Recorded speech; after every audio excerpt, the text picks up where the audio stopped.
Hi, everyone. Welcome to the Power Hungry Podcast. I'm Robert Bryce. On this podcast, we talk about energy, power, innovation, and politics. And I'm pleased to welcome a new friend of mine, Matt Brandrup. He is the president and CEO of the Rural Electric Supply Cooperative. Matt, welcome to the Power Hungry Podcast. Hey, great to be here, Robert. Now, we're going to talk a lot about transformers and cost inflation today. But before we do that, I warned you that guests introduce themselves on this podcast. So imagine you've arrived somewhere that is not in Middleton, Wisconsin, where you're based.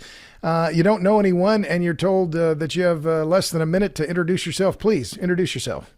Yeah, Matt Brandrup, been at Rural Electric Supply Cooperative. We go by the acronym Resco. Been here almost 25 years. Background in finance, accounting, and became the CEO of Resco here back in 2009. So long history at Resco, and really enjoy being in the electric utility sector. Okay, so tell us what the Rural Electric Supply Cooperative does. What is your business? Yeah, pretty niche business. We are a cooperative that supplies the rural electric co-ops in the upper Midwest and northern plains with their electric utility supplies, both on the distribution side of the business and transmission side.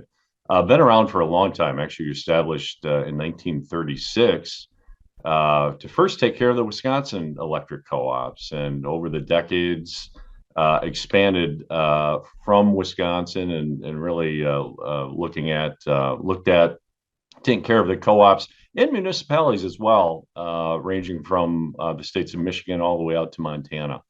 Like I said, long history. What we try to do is accumulate our members' demand in terms of the products they need, and take that demand and go out and leverage that demand to get the best pricing we can with the manufacturers that we work with. And so we warehouse the material that we sell to our customers, and sell that material at the lowest cost we can. I mean, we're a co-op at the end of the day, and we're a not-for-profit co-op. So we really just try to cover our costs. And as we grow and maybe make excess margins, we actually return those margins back to our co-ops at the end of the day in the form of a patronage refund. So we are a true not-for-profit as it relates to our member sales. Now, we do also sell to non-member utilities as well. Examples of that would, of course, be investor-owned utilities and some municipals, too, that have not chosen to become members of Resco. Gotcha. So that's interesting. 1936. So Resco was formed the same year of the Rural Electrification Act and the formation of the Rural Electrification Administration. I didn't realize it was that old.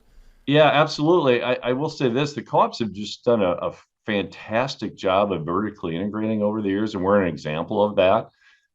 They had a rough time back in the 40s, 50s, and 60s getting material. The investor owns really had a stranglehold on supply chains. So we were created to help break that stranglehold and help get that needed material to our members. I mean, there are stories, and I can show you pictures of our members with poles in the air and literally no conductor to connect to because they didn't have opportunity to buy that. So a prime example of that vertical integration, over the years too, co-ops have focused on, creating their own bank and finance system, insurance systems. So a pretty unique history when you look at the rural electric co-op history over the decades. Sure. So let's cut to the chase here. Why I wanted to have you on was we met in Grand Rapids, I guess, the Michigan Electric Cooperative event in May of 2022. And you presented on cost inflation. So what is happening? We're in the mid throes of a lot of political discussions about electrify everything. We're going to massively increase the size of the electric grid. What is, give me the punchline number. I could say it, but what was the cost inflation that Resco saw last year for utility products as a whole? Yeah, let me give you just a brief history Sure. on inflation. Our industry, in the cost of material that we sell, have been pretty stable for many, many years. In fact, we look at our average cost increase on the basket of products that we sell each and every year, and from 2010 to 2020, that average 1 to 3%, very, very tame inflation. Well, starting in 2021, that inflationary increase across the board on all of our products, on average, went up 14%. And that was followed in 2022 by an additional 18%. So in 2 short years, everything that we sell on average, it's gone up by about a third. That's a staggering inflationary increase in 2 years that in my 25 years in the business, I've never seen. Even going back to the housing boom years of 2006, 2007, before the Great Recession, we saw some pretty good inflationary rates on the products that we sell back then, but they were in the 7-8% range. So to see almost a 33% increase in 2 short years, pretty staggering, and quite frankly, tough on our members and non-member utilities to deal with that. So some significant increases that we're seeing in the marketplace. Well, and you shared with me, and I saw your presentation in Michigan in Grand Rapids last year. So you sell everything from wire and poles to arresters and transformers. Where are the biggest pinch points? Which are the commodities that you're seeing the biggest price increases on, and what are the longest lead times you're seeing? Yeah, in terms of price increases, it's across the board, but certainly transformers, conductor, rubber goods, what have you. Those have probably led the way. We've seen upwards in 40, 50, 60% increases depending upon the product. Again, our No, no average is kidding. Well, can you 30%. be specific on that? And the 40 to 60% increase, would that be step down transformers for residential use? What is that? Was that the commodity? What is it? What Yeah, single product? phase and three-phase transformers. Single phase transformers are, of course, the residential transformers. They're either the pole you see at pole mount unit you see on the pole, or the square box outside your house. And then, of course, three-phase transformers are the larger transformers that are serving the commercial loads. The corner gas station, the industrial load, what have you. Again, depending upon the manufacturer, we have seen significant increases in transformers. Conductor, again, whether it's overhead conductor, underground conductor, depending upon the conductor size and product, again, we've seen increases 40, 50% across the board there. And while some of that's raw material components that ebb and flow a little bit in terms of, metals and what have you, a lot of that cost increase is coming from other sources, labor, freight costs, what have you.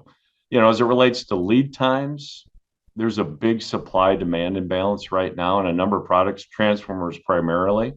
And so we have seen lead times on transformers, and we're a little different, and I'll get probably into this a little bit later on. But if you're working with most transformer manufacturers right now, you're seeing a 1 to 2 year lead time in transformers right now. And And we're that's across talking the board. single That's phase for and three single phase. phase, three phase as well. All transformers 1 to 2 years. Yes. Yeah. For years, again, I've been in this business 25 years. It was 8 to 12 weeks. Uh-huh. You'd place the order, you'd get in queue, and they would ship you the transformers.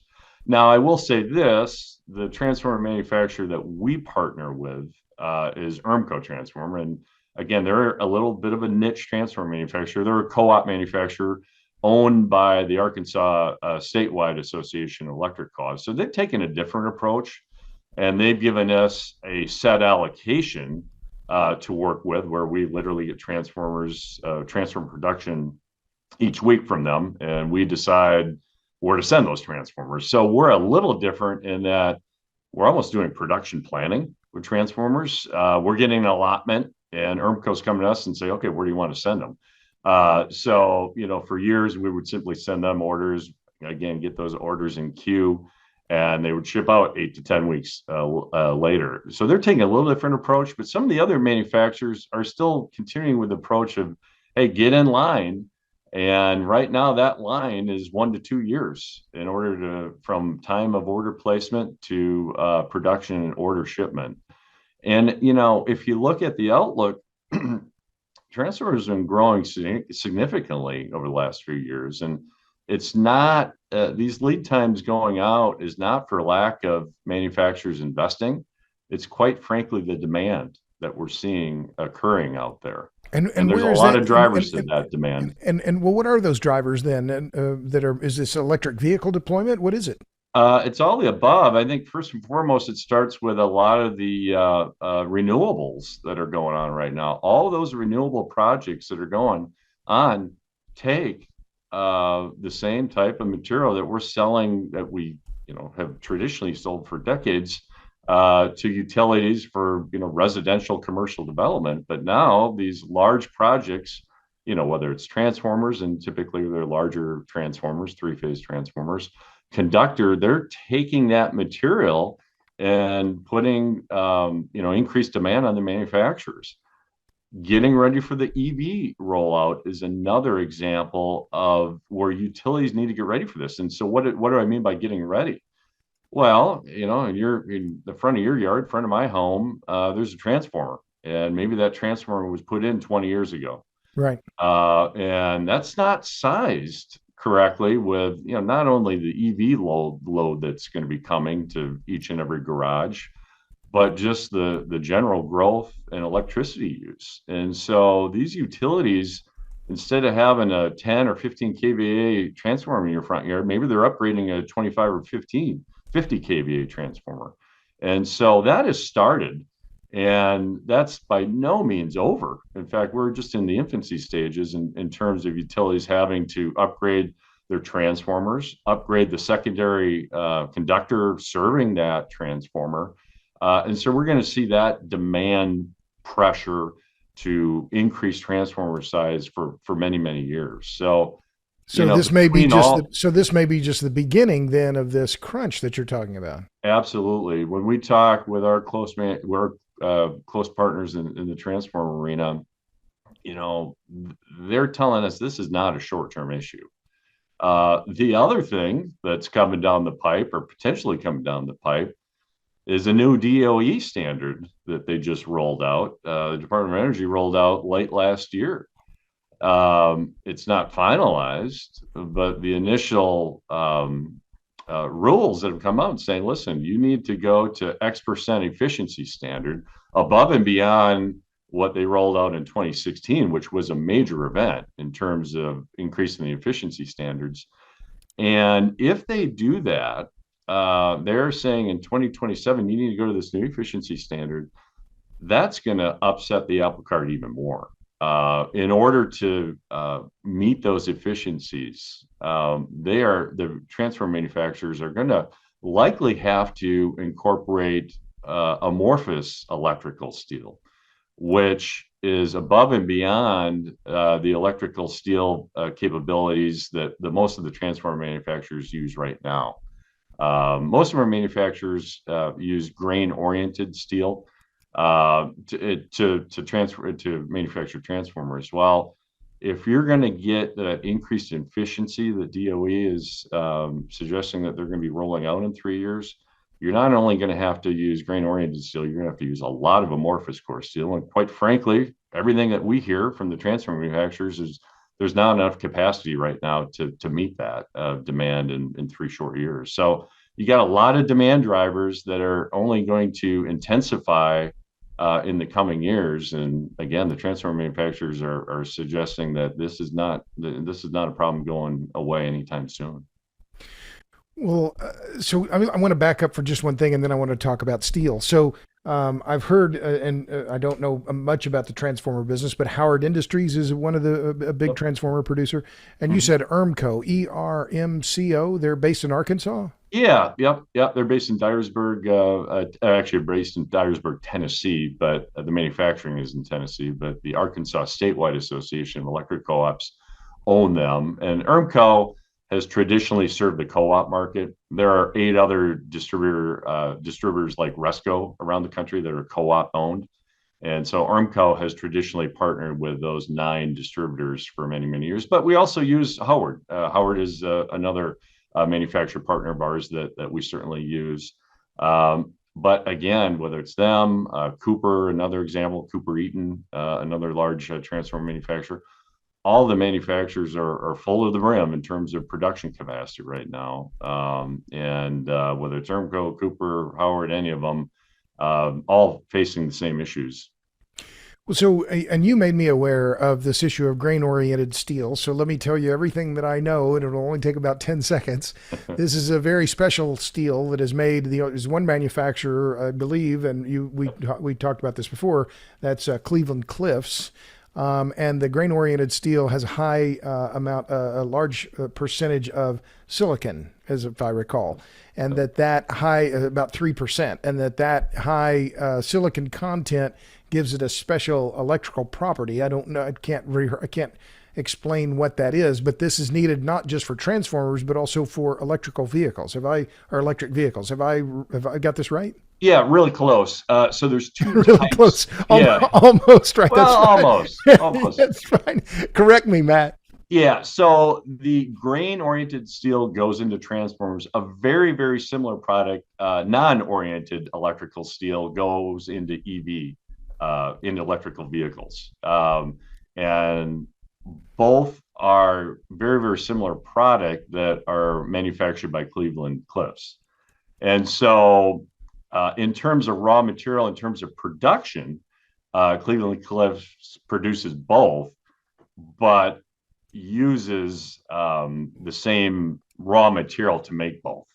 So as we were talking, I think before via email, the irony with all this is that we need a lot more larger transformers and rolling out more transformers to help the EV charging stations, whether they're in your home or charging stations, around the country. We need transformers to power those. Ironically, the same steel that we're going to need to produce those transformers, the same similar type of steel, the same raw material that goes into that grain oriented steel needs to go into electrical vehicles as well. And there's one domestic manufacturer producing both of those.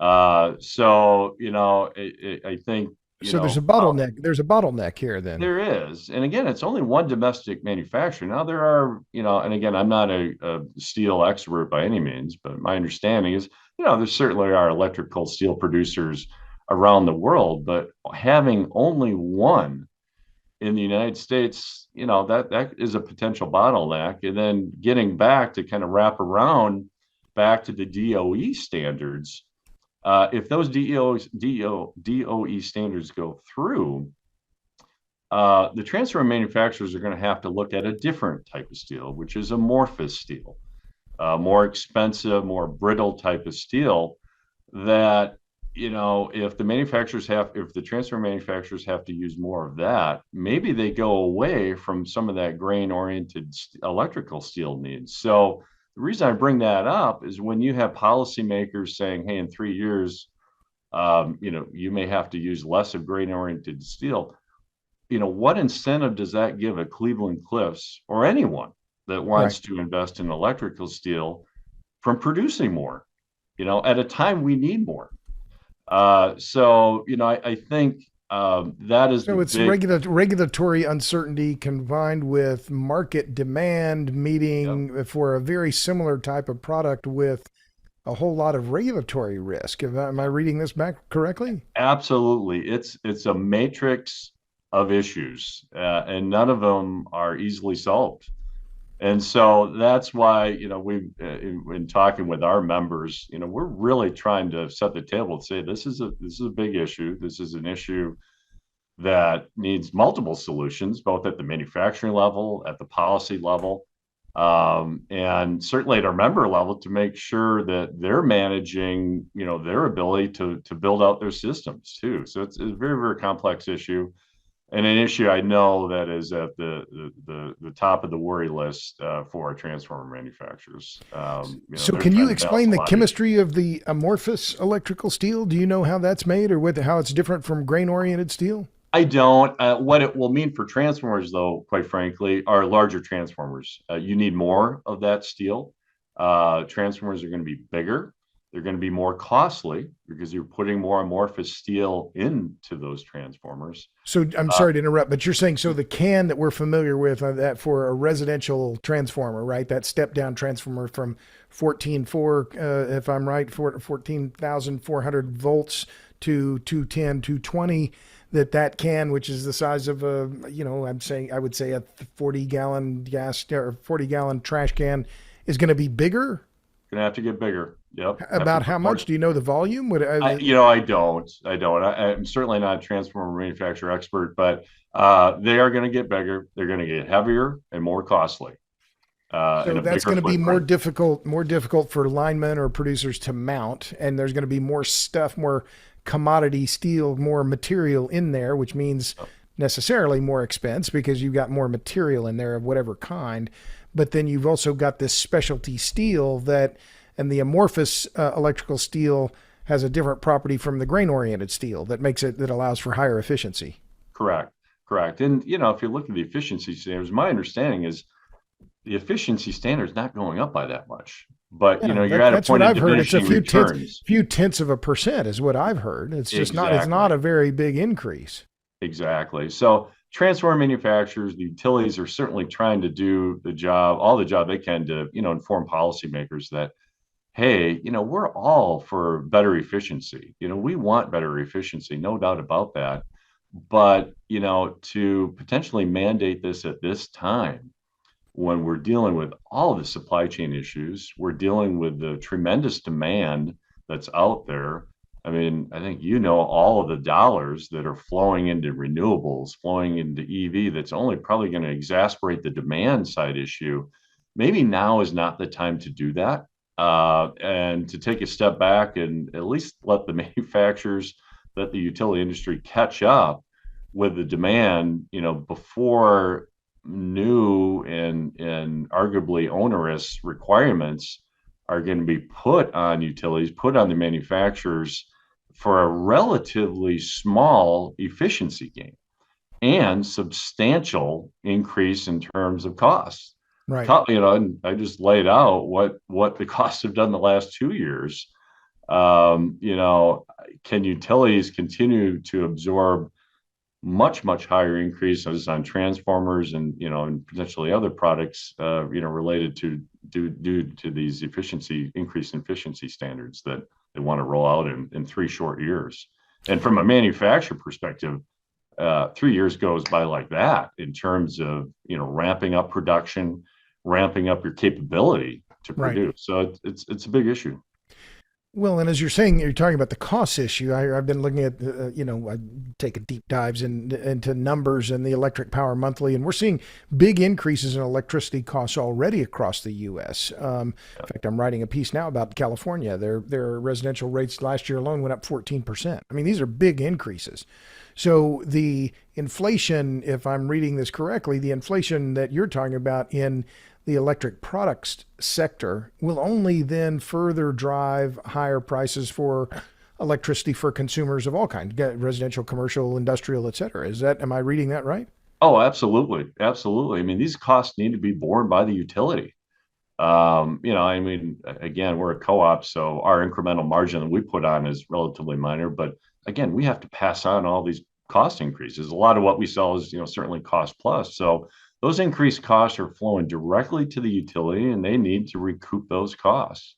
I mean, we serve a lot of relatively smaller size co-ops compared to the large IOUs. But I looked across our member capex spend each year. There's a lot of co-ops that buy anywhere from $5 to $10 million from us a couple of years ago. Well, add another 30, potentially 40% by the time this year is done to that capex spend. That's a lot of dollars that our members have to absorb and certainly have to pass that on in some form or fashion. And typically that's obviously done through electric rates to cover those costs. And this isn't a co-op only issue. This isn't a municipal issue. This is an IOU issue. It is an electric utility issue across the country that is only going to help, unfortunately, drive rates up.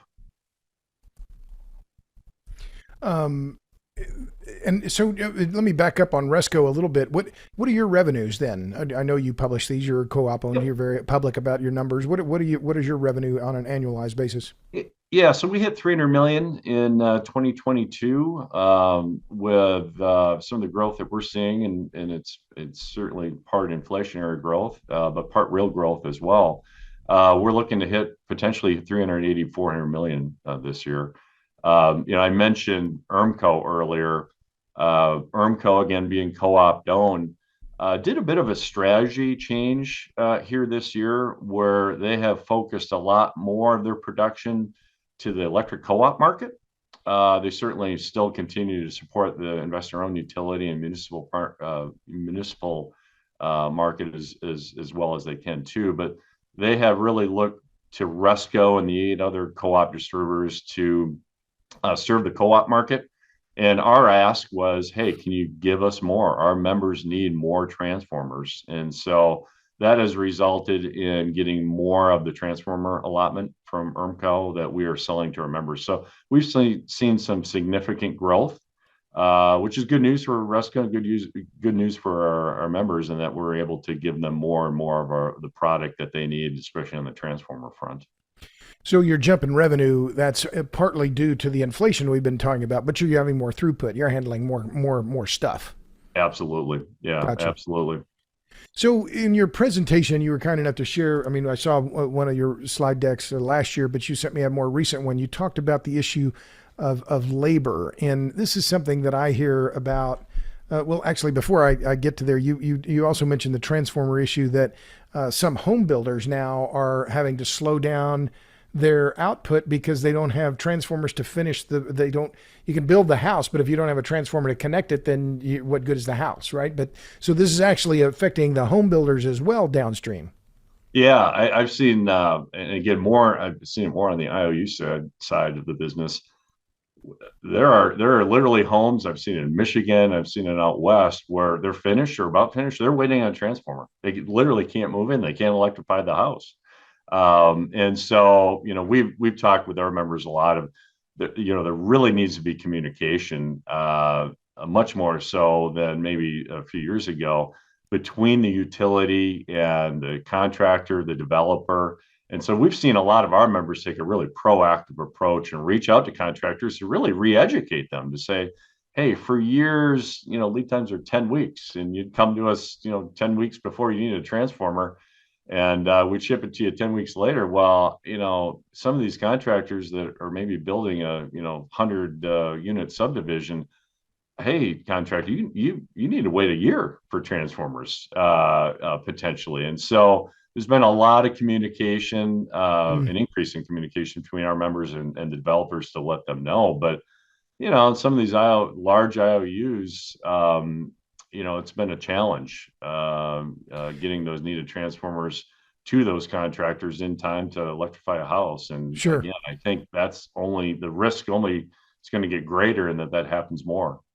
So give me an idea what a single phase transformer, like the pole mounted transformers we've been talking about, what does one of those cost? If I wanted to get one from Resco and order one now, what would it cost me?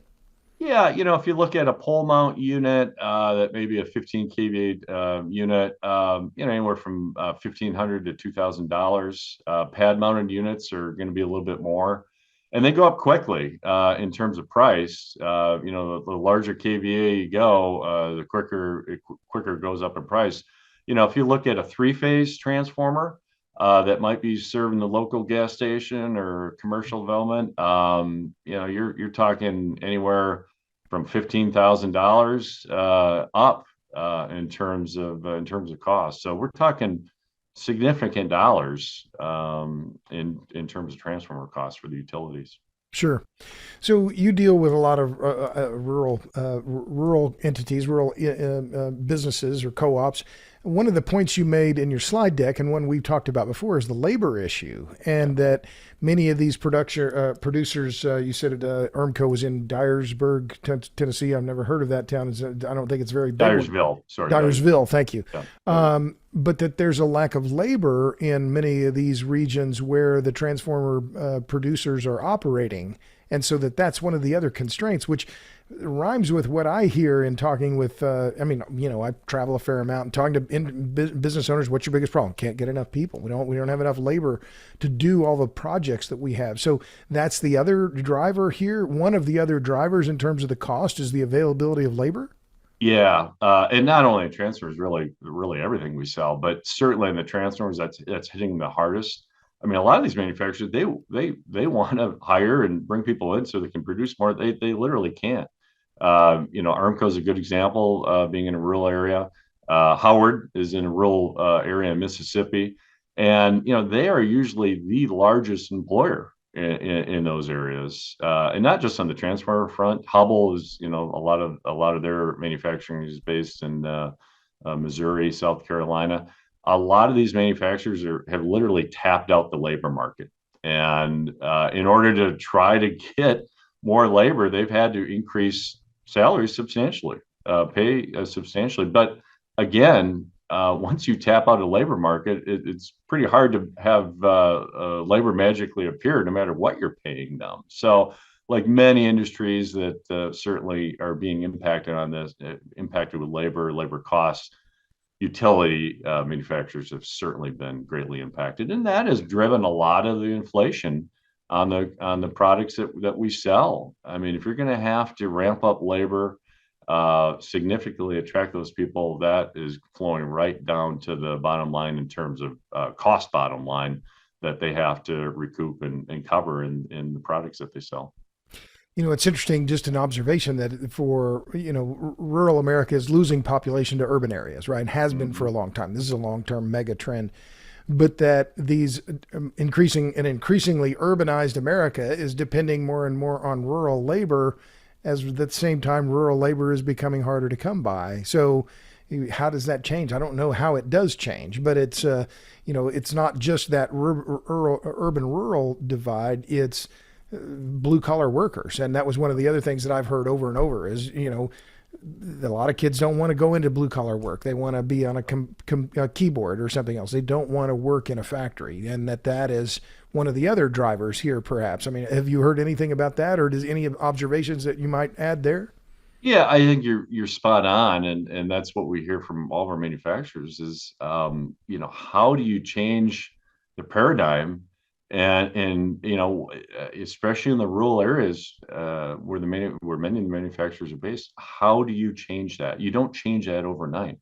That is a long-term change. That is a long-term strategy that you need to come up with a new strategy to do that. I don't know what that is. We see manufacturers even look in the urban areas. And again, to your point, whether it's urban or rural, a lot of these jobs are tough jobs. In if you're in the South in a transformer manufacturer, those are tough jobs, hot, humid, working hard, lifting stuff, putting stuff together in a tough working environment. Attracting labor in those environments getting harder and harder every day, and it's just not the utility industry; it's every manufacturing industry. So, the United States talks a lot about bringing jobs back, and I think we all support that. We need to do that.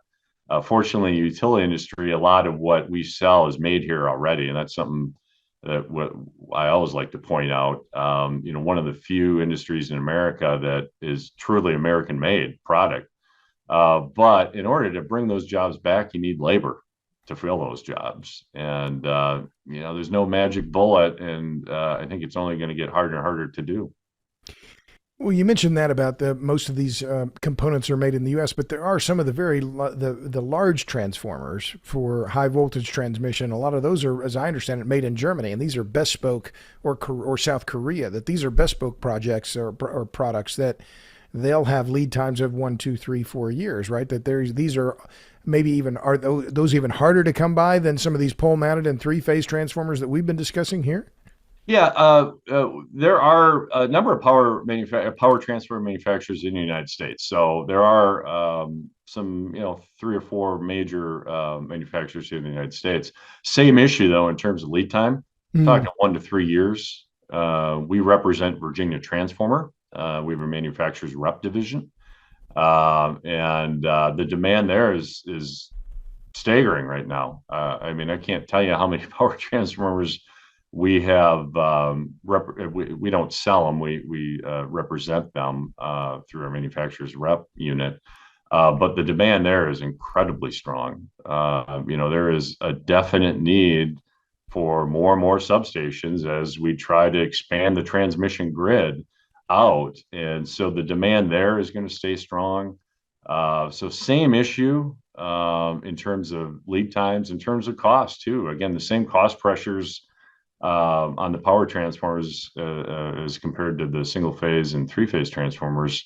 Again, finding labor to do the manufacturing and keep up with the staggering demand that we see as we do everything we can to upgrade the grid. Right. You used a different term there. You talked about those bigger transformers as power transformers. What is there Yeah. a threshold there that is a breaking point between the three phase and these?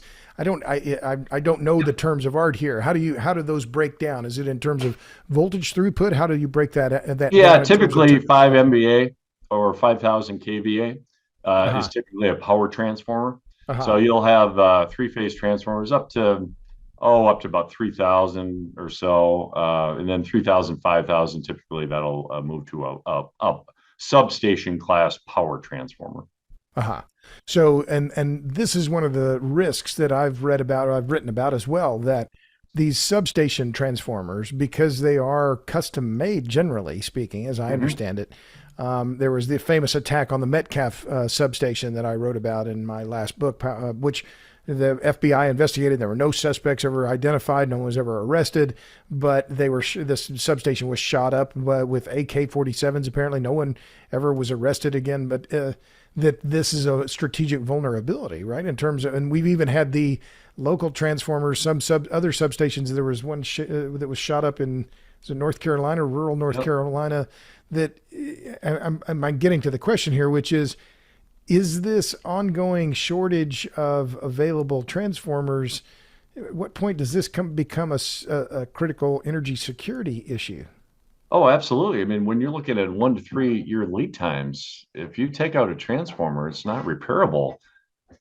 Boy, you're not in a good position at all. There's capable portable substation transformers, but if you had someone plot against the grid, certainly power substations, power transformers, substation transformers are a key vulnerability, especially when you just can't magically produce one overnight with the long lead time. So absolutely, it's a risk and likely a growing risk when you have lead times like they are. You also talked about, so we've talked about raw materials, including the different types of steel. We talked about labor, but you also talk about conductors. And so, explain what conductors are and why they matter. Yeah, so whether it's underground conductor that might serve, if there's an underground network, a distribution network, those will be buried cable that conduct the electricity of the transformer to your home. And then, of course, everything overhead that you see on the power poles, that would be obviously overhead conductor, overhead cable. And that great demand there too. And, a lot of what's fueling that demand are all of the renewable projects. A lot of those renewables are based in areas that maybe the electricity is not needed, whether it's wind, solar, what have you. So you need conductor, whether it's overhead or underground conductor, to move that electricity. So with all of those projects going on, that has really exacerbated the demand for a conductor. And if you look at all of the overhead underground conductor manufacturers, again, many of them based in the United States, their plants are full too. Record long lead times there. Costs have gone up there as well. And, everything that we're trying to do to increase the grid reliability has put a great demand on the manufacturers of conductor too. And Seeing you say, similar issues. and so record long lead times. What does that mean? 1 to 2 years again? Probably not as long as that, but we certainly are seeing 40 to 50 week lead times, where before we would see 8 to 10 week lead times. The manufacturers are full, whether it's Southwire, Prismian, other manufacturers that are out there. They're full right now in terms of capacity, and have those 40 to 50 week lead times, depending upon what type of conductor you're talking about. And those conductor wires, that, as I recall, they're some of the ones that are in high voltage. Those are a mixture of aluminum and steel wire. Is that right? Yeah, a lot of steel, ACSR, which is ACSR. That was the word yeah, I was looking yep, for. Yeah. aluminum with a steel reinforcement going between the aluminum strands. That's mostly what you see in terms of overhead construction. And then underground, it's insulated cable that's buried.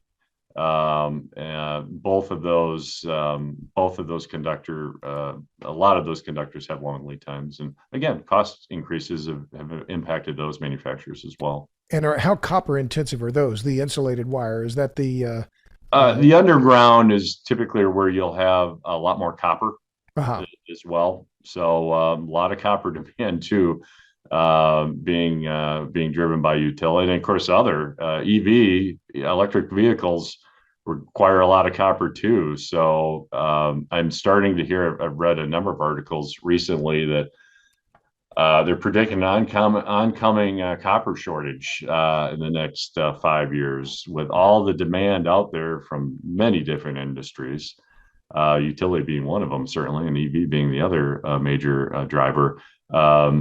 Worried about having enough copper in the United States and, quite frankly, the world in the Right. coming years. Yeah. Goldman Sachs, I think, put out a report just in the last few days talking about this very same thing. And I've had a guest on the podcast, Simon Michaud, talk about the mining sector in general and how ore bodies generally around the world are declining in quality. Though, as the ore quality declines, you have to process it more, you have to move more rock, and this becomes a more difficult task to then produce the same amount of tonnage of copper given the lower quality of the ore. So again, this is one of those other parts of the flywheel here that we're talking about. So then we've been talking for about 40 minutes, Matt, and you said, I don't know how we'll talk about supply chain issues for more than 30. We've been going 40, but let me ask you just a couple more things. So when you look at your job and you've been at it for a long time, what's the hardest part of this? What is the hardest part of now your job as the head of Resco and dealing with all these different moving parts? It's making sure we take care of all of our members. We have a finite supply of transformers, and for years we would take the orders from our members and ship them 8-10 weeks later. As I mentioned, now we're almost a manufacturer now in terms of planning our orders and planning our shipments out, so that instead of taking those orders and shipping when our customer wants them, now we have to allocate those out.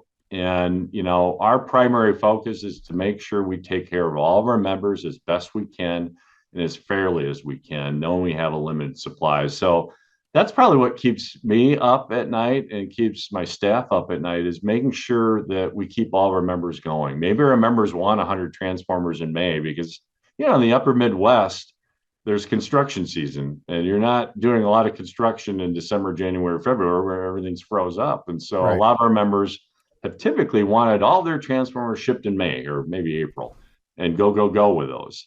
Now we literally need to break those shipments up. Instead of maybe shipping 100 to them, we're going to ship them 20 in January when they frankly don't need them, 20 in March, 20 in the summer, and 20 in the fall, or what have you. And so there's a lot of moving parts there that we've never had to manage before. And so that's probably our biggest concern. I'll say this, my staff has done a fantastic job of making sure we take care of our members. But, we have members and in some cases, non-members coming to us and saying, hey, we need more. And so balancing that as best we can is probably the toughest part of our job at Resco right now. But we're doing a good job so far. But again, we've talked about all the pressures that are in place now and are likely to be in place for the future. That's a big worry for us. Making sure we take our members. We always take our members first approach, but as we have excess materials that we can sell to non-members, we try to do that too. I mean, for instance, we're selling some three-phase transformers to investor-owned utilities to help them, get by their supply chain issues right now. We do the same thing with our municipal utility non-members as well. So, big chore right now when you have limited access to finished goods, but I think we're doing the best job that we can right now. So just to repeat that, just to put a finer point on it to make sure that I'm clear. So the same issues that are affecting the cooperatives in all of this supply chain, exactly the same facing the publicly owned utilities and the IOUs. Absolutely. And I would say the municipalities are maybe in a little bit tougher shape because through their bylaws, they typically have to go out and do three bids and a buy. They may not be partnered like our members are partnered with us. And Mm. so, that puts them even in a tougher situation. That's why I say, we want to help our municipality customers as much as we can too. But, when you're out three bids in a buy and lead times might be 1 to 2 years on a transformer, um, they might be waiting a while for those transformers because they don't have a co-op supplier like us. They may not be a member of a distributor like us that they can fall back on. So Or in they some may not cases, they be, have it even worse. or they may not be big enough to have an ability to, like, well, I live in Austin, and Austin Energy is a pretty big utility, so they could warehouse transformers if they need to. But a lot of these municipally owned utilities are very small, and they're not going Yep. to have that ability to warehouse or accumulate their stock and just in case. And I Yep. know I've heard Joy Ditto from the American Public Power Association talk about this transformer issue as a key issue for their members, and they've talked to Congress and the DOE on this, and I don't know whether they made any headway or not, but that they're very concerned about it. I know that for a fact. Well, just a few more questions then, Matt, and thank you for your time. It's one of the joys of this podcast is I get to talk to people and learn while I'm do these interviews and hear what's going on firsthand. So I ask a couple of questions of all my guests. So what are you reading? What's on the top of your book list or book pile? What do you read when you're not working on transformers and conductors and arresters in the lot? Yeah, I'm a biography fan. I actually just starting a book on Benjamin Franklin. I've always been interested in history, especially early American history. So I enjoy biographies. And I have a couple of young kids, so I'm chasing them around a lot. So I don't get a chance to read a whole lot. On the non-book side, I'm a finance guy at heart, so I'm certainly a big Wall Street Journal, Financial Times reader. But as it relates to books, big fan of biography and just getting started with Benjamin Franklin biography, but interesting guy. And And which biography? Who wrote it? I don't have I don't know the author, to be honest with you. Is it a Look recent at one? it when I get home. Walter Isaacson wrote a recent one on Franklin. I don't know. It's There's a not bunch of him. biographies. Nope, it's Okay. not him. But yeah, so I enjoy a good biography and especially early American history. And the last question then, Matt. What gives you hope? Good question. Our industry is a can-do industry, particularly on the co-op side and municipal side. As I mentioned before, and this is something I'm really proud of, and the utility industry should be proud of. 90% of what we sell is made in America. And you know what? There's not a lot of industries that can say that anymore. And so I'm very, very confident that there's a lot of challenges out there, as we've talked about, but having the industry based here under our control and our ability to do things about it, I haven't lost faith in the American efforts to fix things and to solve issues. So that certainly gives me hope as it relates to the problem situations that we talk about with the utility industry today. It's a good answer. I'm a complete homer when it comes to cooperatives. They're a living remnant of the New Deal, is how I think about them. That these Yep. are key parts of rural America and some areas of rural America and urban America as well. So I'm a big believer in public ownership of critical energy infrastructure. You can find more about Resco, the Rural Electric Supply Cooperative, on the web, resco1.com. I looked it up. I meant to ask you first about what the call to action was. If you want to learn more about Matt, their products, what they sell, and maybe become a customer. I don't know. Maybe you need a transformer of your very own. Like, cost you about $2,000 for a single phase transformer, if you can get it from Resco. But this has been great fun, Matt. I appreciate your time, and it's been very informative. I've enjoyed it quite a lot. Thank you for coming on. I've enjoyed it as well. Thank you, Robert. And so thanks to all of you in podcast land. Again, you want to learn more about Matt, resco1.com.